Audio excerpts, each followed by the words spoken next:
kugira ube umuntu ashoboye kwiyumvira no gutegura gushira mu ngiro gahunda zawe wifuza za buri munsi, ukwiye gufata umurongo ngenderwako, ukwiye kugabanya ibibazo, kumenya uko ukwiye gukemura ibibazo vyose vyashitse ahantu runaka kandi mu buryo bwiza. Aha uzohakura ukubahwa, gukundwa no kuba umuntu w'agaciro w'ijunja n'ijambo muri sosiyete. Banza ubaze impamvu y'ikintu icari co cose. Iyo abantu benshi batanguye gukoresha ivyiyumviro vyabo vyubaka kugira bakemure ibibazo canke bategura uburyo bwo kugera ku ntego zabo, akenshi bakora amakosa yo gusimba etape, bakifuza kugera ku ndoto zabo ubwo nyene aho kubanza kubaza bamwe mu babegereye bafise aho bishikanye, bafise ivyo bagezeko. Nta kintu kizogutera isoni nko kuzobona umuntu runaka ariko arakora ikintu kandi wewe wavuze ko kitoshoboka. Burya ivyiyumviro bishoboka vyongera amahirwe. Iyo wizeye ko ushobora gukora ikintu kigoye kikagenda neza, imiryango myinshi iruguruka. Ivyiyumviro bishoboka biguha amahirwe yo guhura n'abantu bakomeye. Abantu biyumvira ibintu binini bakurura abantu bakomeye kuri bo. Nimba ukeneye kugera ku bintu bikomeye, ugomba kuba umuntu ashoboye kwiyumvira cane.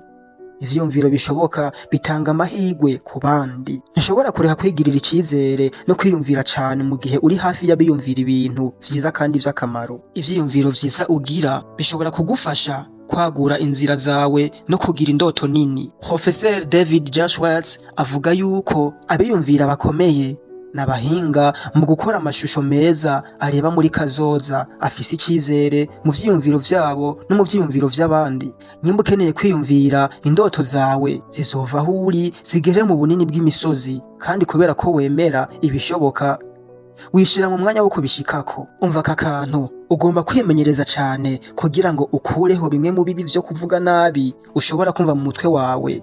Mu gihe ufa gutondeka ibintu vyose bishobora kugenda nabi canke impamvu zose zotuma ikintu kidakogwa, hagarara, iyumvire neza, ongera wiyumvire, hanyuma ubaze. Nimba kwihebura kwawe biva mu kanwa kawe mbere yuko uvyiyumvira, ushobora gukenera ubufasha bwa bamwe mu bagenzi bawe bakwegereye canke umuryango wawe kugira ngo baguhe impanuro zishobora kugufasha. Uzokoresha ijambo ngo ntibishoboka mu bwitonzi bukomeye cane. Mbere bishobotse iryo jambo uzorireke.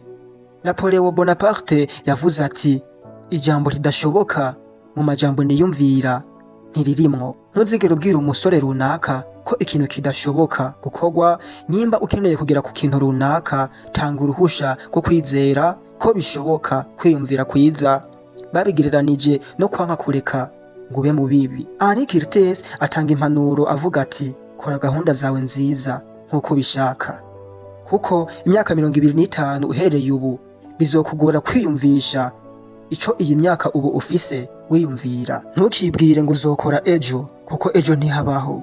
Igihe cose uzobaho uzoguma ubona ko uzokora ejo, ariko mu vy'ukuri wari kwiyumvira gukora ubu, apana ejo. Iyo abantu bizera ko badashoboye, nta nuko bagerageza ngo bakore. Ariko uri kuranyumva, nimba wemera ko ubishoboye, gerageza unabikore, kuko ndakuzi neza urifisemwo inguvu zo kwiyumvira. Garagaza canke werekane ishaka ryawe ufise y'ivyiyumviro bishoboka kugira ngo tubone inyishu z'ibibazo biza nk'ibidashoboka. Jimwumva ni Sharifu.